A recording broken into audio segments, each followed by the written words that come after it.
Master! Caius leapt from his bedroll, his heart racing at the sound of his apprentice's screams. His left hand went to the lightsaber hooked on his belt, but he hesitated before drawing it. He looked around the forest where he had made camp for the evening. Caius took a deep breath as he remembered where he was. There is no death. There is the Force. He repeated the mantra several times, finding his balance in the Force once more. He was on the planet Talson, and had been for 6 months. His apprentice was one with the Force now, and had been for 2 years. Like the rest of his dreams, it was just a memory.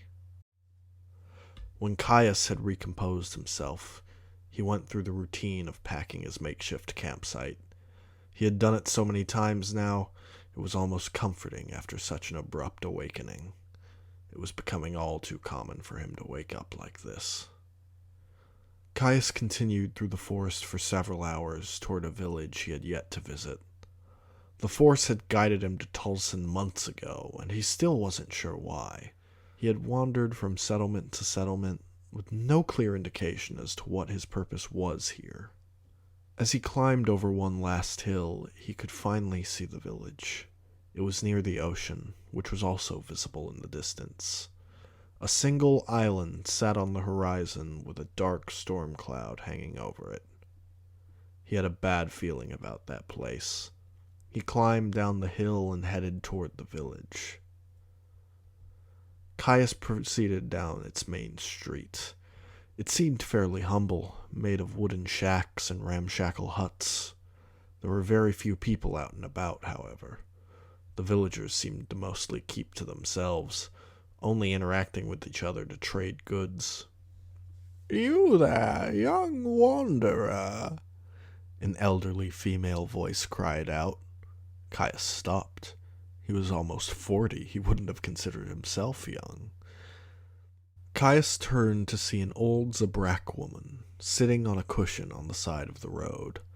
She looked at him with a smile while shuffling a deck of cards. "Care to have your fortune told? It only costs 5 credits. Caius smiled. She looked as though she needed the credits more than he did. A Jedi, even one in hiding, didn't need many credits to get by. "Sure, why not? I've always been slightly curious about stuff like this anyway." He handed her the credits and sat cross-legged across from her. "Is that a sabacc deck?" The woman laughed. "It is indeed." She fanned out the cards in her hands. "Pick the first of your 3 cards. Caius pulled a card near the center of the deck and turned it face up as he placed it on the ground between them. It was a -2. "This card represents your past. The Queen of Air and Darkness. There was a girl you once knew, but now she is elusive, ethereal." Caius smiled sadly, thinking of his apprentice, Soraya. "True, your cards are correct, though the last word I would have ever associated with her was darkness. Darkness takes us all, eventually," the woman remarked, her voice low and rough. "Take another card. This one represents your present."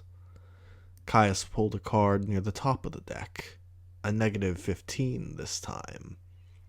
The image on this card was a caricature of a sinister Deveronian. "This card is the evil one. A dark shadow looms over you. The evil one sees you, but you don't see it. Not yet."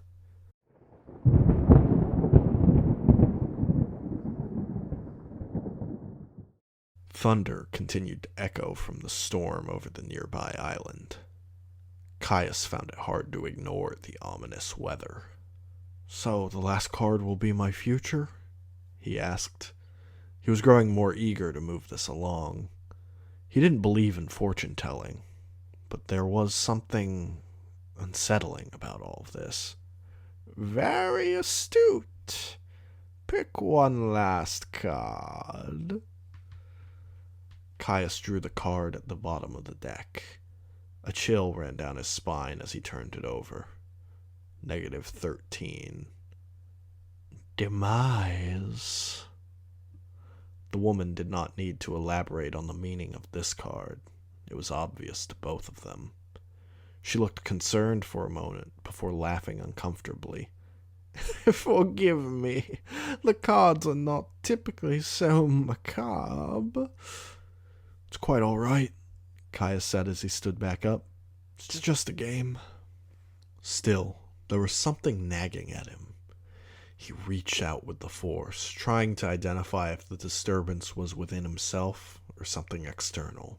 As he did, the old woman's eyes suddenly turned from her cards back to him. Now that is interesting, she said.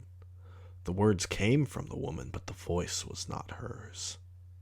What did you say? The woman blinked. I didn't say anything. Caius reached out once more, sensing genuine confusion in the old woman. However, he did sense a pulsating darkness in the distance.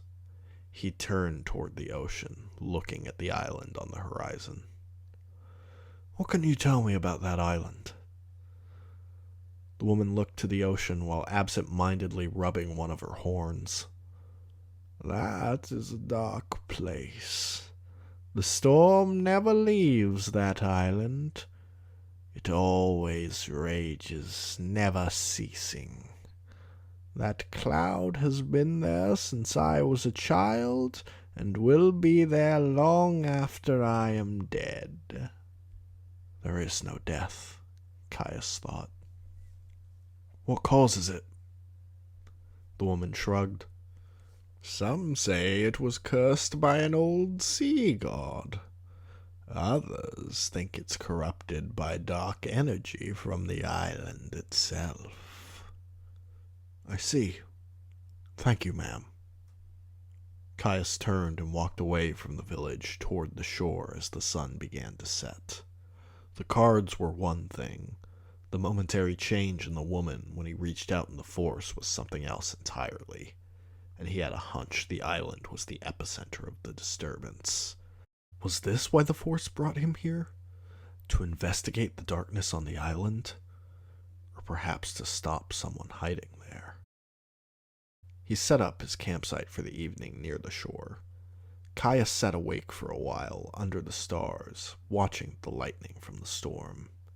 It was not ordinary lightning. It seemed to alternate between flashes of blue, purple, and even red. As unsettled as he was, he couldn't help but feel nostalgic watching the storm.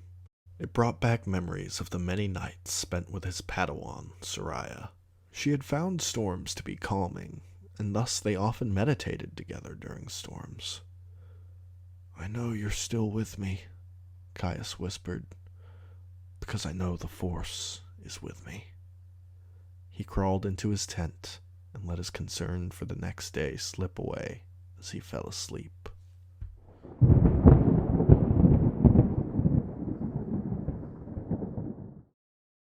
Master Caius, come take a look at this, Soraya called out from across the room. They appeared to be in some sort of ancient library. Many shelves had collapsed and were covered with dust and cobwebs. Caius approached the short human girl with auburn hair hunched over an old tome. Find something interesting? Caius asked his apprentice. That's one way to put it. Caius flipped through several pages. It's written in several different languages, so I could only pick up on some of it, but there's a lot of mentions of the dark side. Caius stopped at a page of illustrations in which a dark warrior conjured lightning from his fingertips. And these images speak for themselves. It appears to be a manual on how to use certain dark side techniques. How did you find this book, Soraya? That shelf there is old. Most of the books are covered in dust. This one, though, was spotless, clean, which means someone was recently reading it. Caius scanned their surroundings, now actively looking for danger. Caius turned sharply at the sound of an igniting lightsaber. He saw Soraya with her glowing yellow blade in a stance suggesting she was ready for combat. Too soon? She asked as she saw her master facing her. Caius smirked. Not at all. I think the potential danger means we should both use extreme caution and prepare for the possibility of combat. He drew his own lightsaber and activated its vibrant blue blade. Two stood side by side, master and apprentice. Two Jedi, united to face whatever dangers were on the path ahead of them.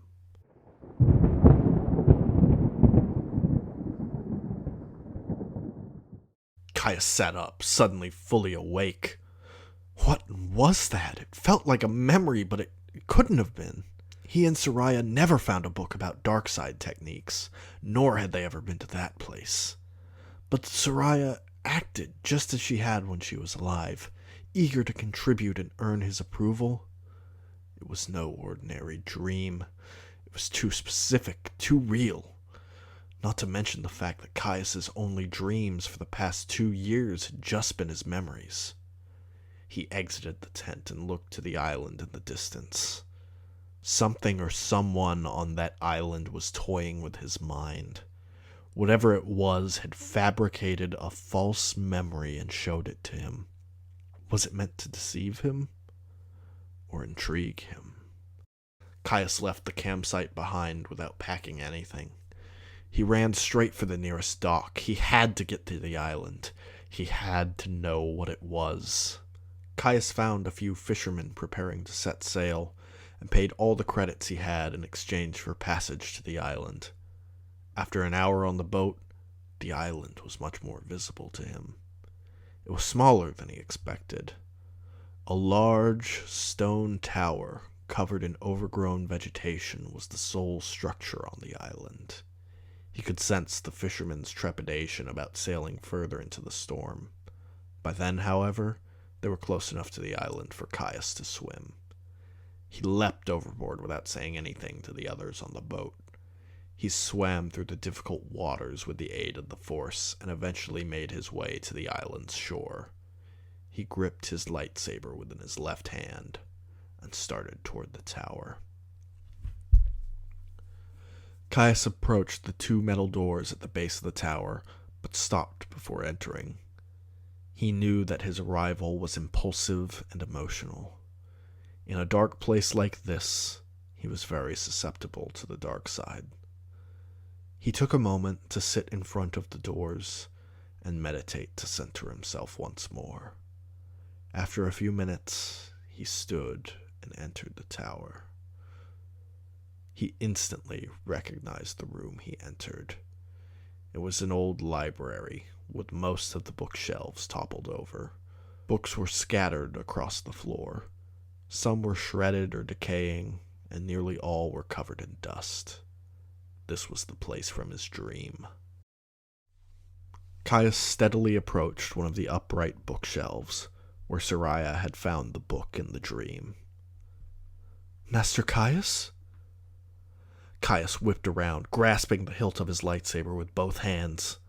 He turned and saw someone he hadn't seen in 2 years. "Soraya?"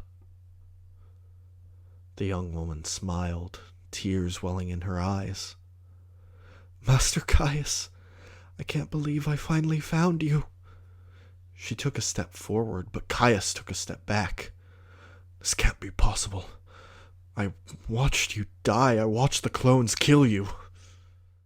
"They blasted me, but I was only wounded. I escaped after a few days of being imprisoned. I've been looking for you for so long, Master." "You're not real," Caius said. He desperately wished it were so, but it couldn't be. Soraya was dead. He had watched her die 100 times over the last 2 years. This had to be an illusion or a test from the Force. It had to be. Soraya took another step forward, but Caius held his ground.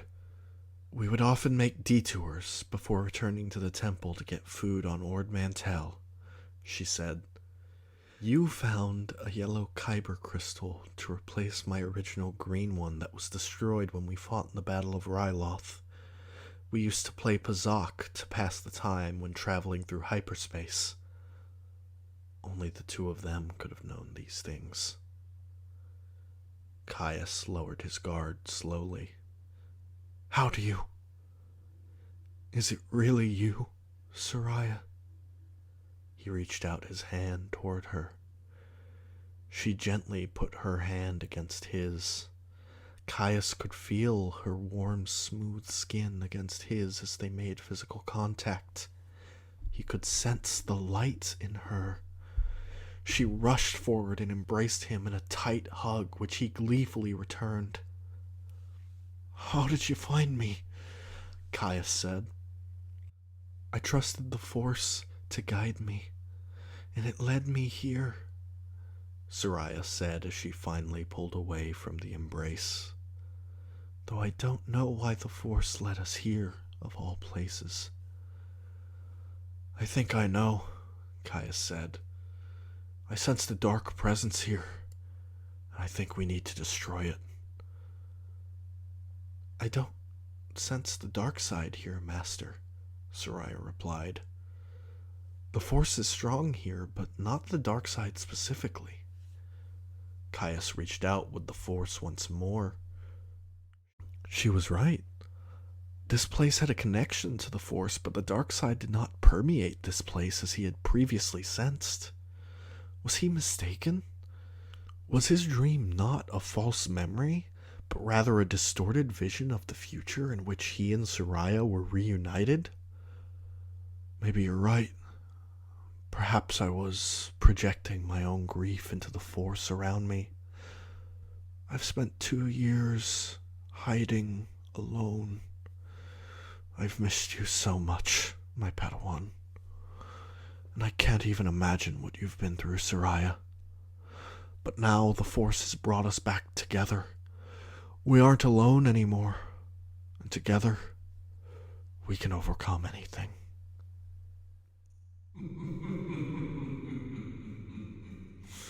A deep, bellowing laughter echoed across the library. Caius scanned the room quickly in search of the source. An excellent demonstration. Now proceed with the grand finale. The low voice echoed. Show yourself! Caius called out. The darkness was still here after all. Soraya ran to his side and looked up at him. Master, did you sense something? Caius looked down at her. Did you not hear that? She shook her head. The laughter. There was a voice that said something about a demonstration. Soraya looked at her master with concern. Master, perhaps you should rest for a moment. There's no one else here. Just us. There they are. Fire! Caius turned just in time to see 2 clone troopers clad in white armor entering from the entrance of the tower, blaster rifles ready to fire. It was happening again. The same scenario he had relived 100 times was preparing to unfold again. The blaster bolts would come for Soraya. Before, Caius' swing to deflect the bolts coming for his apprentice had been a fraction of a second too late to save her. But not this time. He would not fail her again. He ignited his blue blade and swung for the incoming blaster bolts. But in spite of his determination, he was still too slow. The bolts shot past his blade before it could complete its arc. Master! Soraya called out just before the bolts hit her, and she toppled over. He had failed her once more. No! Caius cried out. He used the Force to throw his lightsaber, sending it into a swirling motion to bisect the clones before it returned to his hand. He ran over to Soraya and held her in his arms. Her body was limp, and She looked at him with tears streaming down her gentle face. No, no, no, no, no, not again. Not again. Master, why couldn't you save me? Soraya's head fell back as the light within her was extinguished.